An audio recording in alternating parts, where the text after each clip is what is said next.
Fala, meu amigo, meu irmão. O Brasil tem jeito, sim.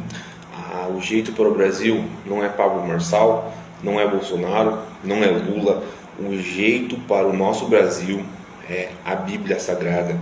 A sabedoria milenar já nos traz a solução aí para o crescimento de uma nação, para a restauração de uma nação.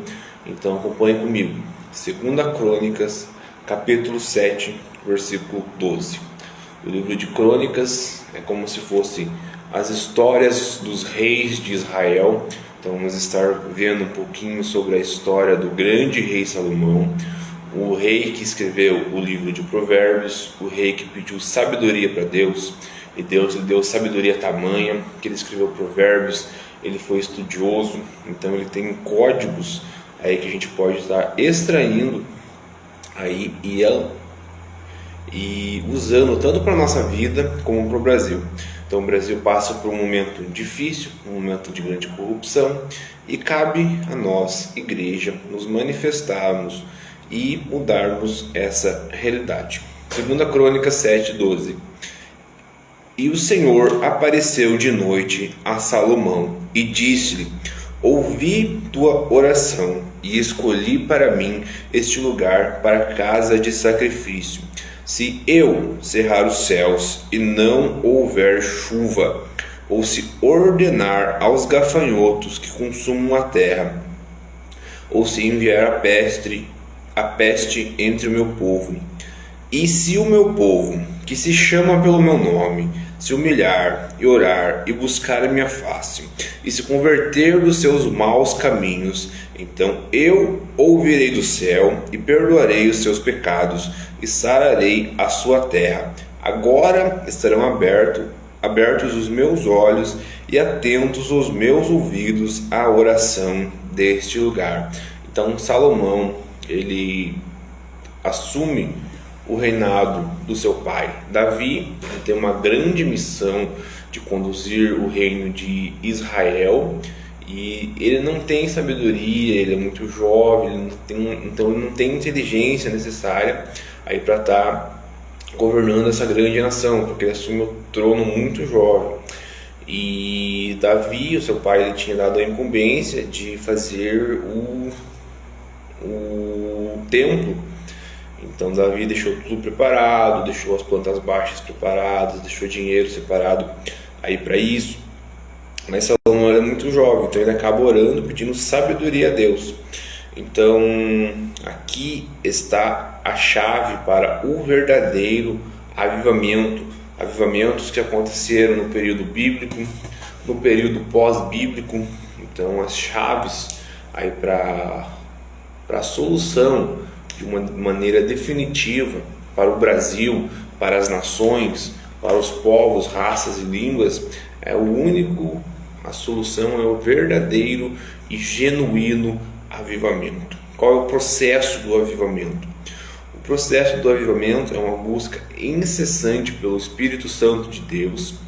Precisamos saber que o Espírito Santo, ele é o nosso guia. Ele que está nos orientando, nos consolando, ele deve ser o seu melhor amigo. Então o Espírito Santo de Deus, ele é uma pessoa, ele é a terceira pessoa da Trindade. Então muitas vezes as pessoas pensam que o Espírito Santo é somente um vento, é somente um poder, é somente alguma coisa que cura as pessoas, que opera no meio da igreja. Mas não. O Espírito Santo é a terceira pessoa da Trindade. Ele é o nosso amigo, o nosso conselheiro. Ele é aquele que convence o homem do pecado e do juízo. Então, o verdadeiro avivamento, ele só começa quando as pessoas que estão na igreja, as pessoas aí começam a buscar o Santo Espírito de Deus. Então, se queremos um verdadeiro e genuíno avivamento, devemos ter o Espírito Santo como nosso guia e a Bíblia Sagrada, o manual da nossa vida. Então a Bíblia Sagrada é o nosso manual, onde, por exemplo, a gente pensa que a Bíblia Sagrada fala somente de salvação, de amor, mas a Bíblia fala mais de dinheiro, fala mais de administração de riquezas, fala mais de investimentos do que da própria salvação. Então, todas as coisas que necessitarmos está na Bíblia Sagrada. Então, processo de um verdadeiro avivamento. Se o meu povo, que se chama pelo meu nome, quem é este povo? Este povo se chama noiva do Cordeiro. Este povo se chama a igreja que está na terra. Quando o povo de Deus, que é a igreja, se humilhar e buscar a face do Senhor, assim começará o verdadeiro e último avivamento antes de Jesus Cristo vir buscar a sua igreja. Então não é o povo do mundo, não é o povo chinês, não é o povo americano, não é o povo coreano. Se o povo de Deus, o povo que se chama pelo nome do Senhor, segundo passo, se humilhar e orar. Então devemos pegar o exemplo de Jesus Cristo, que mesmo sendo Deus, não julgou como usurpação ser igual a Deus, mas ele mesmo se esvaziou, se humilhou, assumiu a forma de servo e se humilhou e desceu e morreu por mim e por você. Então você e eu estávamos condenados ao fogo do inferno, mas Jesus Cristo, na sua imenso amor, ele se humilhou e desceu e assumiu esse sacrifício que seria meu e teu. Nós não conseguiríamos pagar pelos nossos pecados, se formos depender da lei judaica, não conseguiríamos, mas Deus Deus se humilhou e por isso podemos ser chamados filhos de Deus, por isso podemos ser chamados filhos do Deus Altíssimo. Conseguimos, como Jesus Cristo, nos humilhemos e oremos. Então muitas pessoas só oram para aparecer perante os homens. Devemos ser pessoas simples e humildes. Então assim começa o verdadeiro e genuíno avivamento. Se o meu povo, que é a igreja, se humilhar e orar, buscar a face do verdadeiro Deus, porque muitas pessoas têm feito das riquezas do seu Deus, o Deus Mamon, têm buscado em outras religiões, têm buscado outros deuses que não são os verdadeiros. Então devemos buscar somente a face do verdadeiro Deus. Buscar a face de Deus nos remete a Moisés, quando Deus se irou com os israelitas devido à desobediência, devido à idolatria. Deus se irou e quis ali destruir aquele povo. Deus fez uma proposta ali para Moisés, que ele destruiria o povo de Israel e através de Moisés ele faria uma nova nação. Mas Moisés convence Deus a não tomar essa atitude. Moisés aí faz um papel de advogado do povo israelita e Deus acaba mudando de ideia.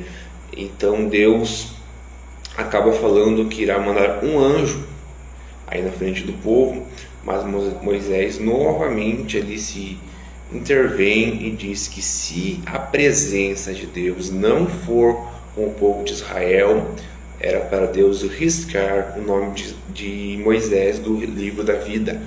Então busquemos a face do Senhor. A Bíblia fala que Moisés falava com Deus face a face. Então busquemos o verdadeiro Deus, o único Deus, que é o Senhor dos senhores e Rei dos reis, o grande eu sou. Próximo passo: se converter dos seus maus caminhos, abandonar os seus pecados.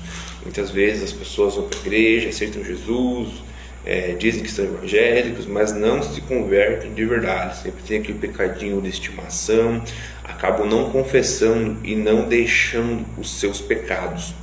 Então, se o meu povo, que se chama pelo meu nome, se humilhar e orar e buscar a minha face, se converter dos seus maus caminhos, abandonar os seus pecados, a promessa de Deus é que do céu Deus ouvirá e sarará a nossa terra.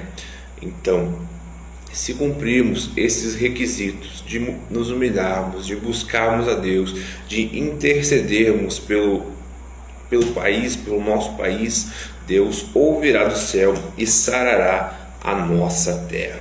Salomão, o rei, naquela certa feita, ele ofereceu em sacrifício 22.000 bois e 122.000 ovelhas. Então ele ofereceu o melhor que ele tinha naquele momento em sacrifício a Deus, e Deus escutou as orações dele. Ele conseguiu construir o templo foi consagrado a Deus.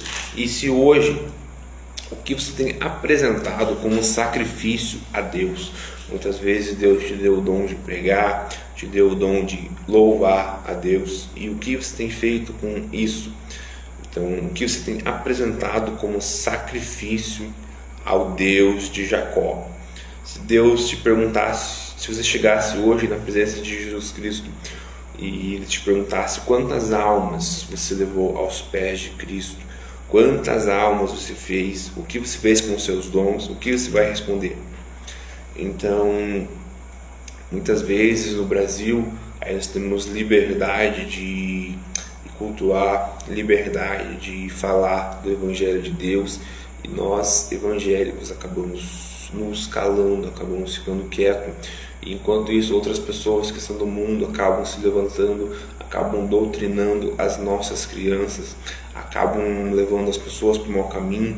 Então, você evangélico, se levante, fale do amor de Deus, fale que Jesus Cristo salva, cura e batiza, que somente através do pleno avivamento Deus pode mudar a história desta nação. Assim como Deus mudou a história do povo de Israel, porque a história do povo de Israel é assim: Israel sai do Egito, mas eles não tiram o Egito do meio deles. Eles continuam aí querendo ter deuses de estátuas, querendo ter deuses aí para idolatrar, e Deus não se deixa aí, não tem como servir a dois senhores: ou você serve a Deus ou você serve a outros deuses. Então o povo de Israel acaba indo e voltando, caindo e se levantando. Todas as vezes ali Deus, na sua misericórdia, mandava alguém para estar socorrendo o povo. Eles oravam a Deus, eles clamavam, eles se humilhavam, e Deus mandava alguém para socorrê-los. Deus mandava um avivamento, Deus mandava um renovo, Deus mandava uma bonança. Então toda vez que o povo de Israel se humilhava, buscava a face de Deus, Deus sarava a terra deles, Deus levantava aquela nação, tanto no âmbito espiritual como no âmbito material. Então o caminho aí do povo de Israel é marcado por idas e vindas, onde eles seguem a Deus e esquecem de Deus. Então quando eles esquecem de Deus, Deus manda inimigos atacar o reino de Israel, e eles passam por muita tristeza, por muita miséria, e daí nessa miséria eles se lembram do Deus deles, eles se lembram do Deus verdadeiro, do Deus que criou eles. Então eles se humilham perante Deus, e Deus manda um renovo, manda um avivamento, manda um rei, manda um sacerdote aí se levantar, e Deus levanta a nação, tanto no âmbito espiritual como no âmbito financeiro. Quando eles estavam junto com Deus, as colheitas prosperavam, os negócios prosperavam, mas quando eles se esqueciam de Deus, a nação caía, os inimigos perseguiam eles, vinha seca, vinha fome. Então sempre aí as histórias do reino de Israel é de idas e vindas, eles se caem e se levantam. Então, se eles permanecessem nessa unidade de ficar buscando a Deus em todos os momentos, eles seriam sempre prósperos e abençoados. Semelhantemente, nas histórias pós-bíblicas, aí temos diversas nações aí que se prostram aí ao Senhor Jesus Cristo e se tornam nações abençoadas, se tornam nações prósperas, se tornam nações ricas. Se levantaram alguns pregadores na Grã-Bretanha, que é a Inglaterra e sacudiram aquela nação através de avivamentos, começaram a colocar os seus joelhos no pó, no chão, se humilharam, buscaram a face de Deus e muitas pessoas se converteram. E naquela época, Deus levantou a Inglaterra como uma nação mais rica e mais próspera daquela época. Posteriormente, depois de algum tempo, aí houve avivamento aí no... Qual que é o país mais rico hoje? Você pode estar se perguntando, qual que é o país mais rico, mais próspero hoje? Estados Unidos da América. Isso se deve de um fruto de um grande avivamento que ocorreu lá nos Estados Unidos, um derramar do poder de Deus, onde homens e mulheres de Deus começaram a buscar a Deus. Então teve um grande avivamento na Rua Azusa, teve vários avivamentos que incendiaram aquela nação, e os Estados Unidos hoje são a nação mais rica que nós temos história nos dias atuais, devido a esse resquício do avivamento que teve lá. Então a Inglaterra se tornou um país rico, os Estados Unidos se tornaram um país próspero devido a terem buscado a Deus antigamente. Semelhantemente, Deus trouxe um avivamento na época do profeta Jonas. Jonas, ele foi incumbido de pregar a palavra de Deus para o povo da Assíria.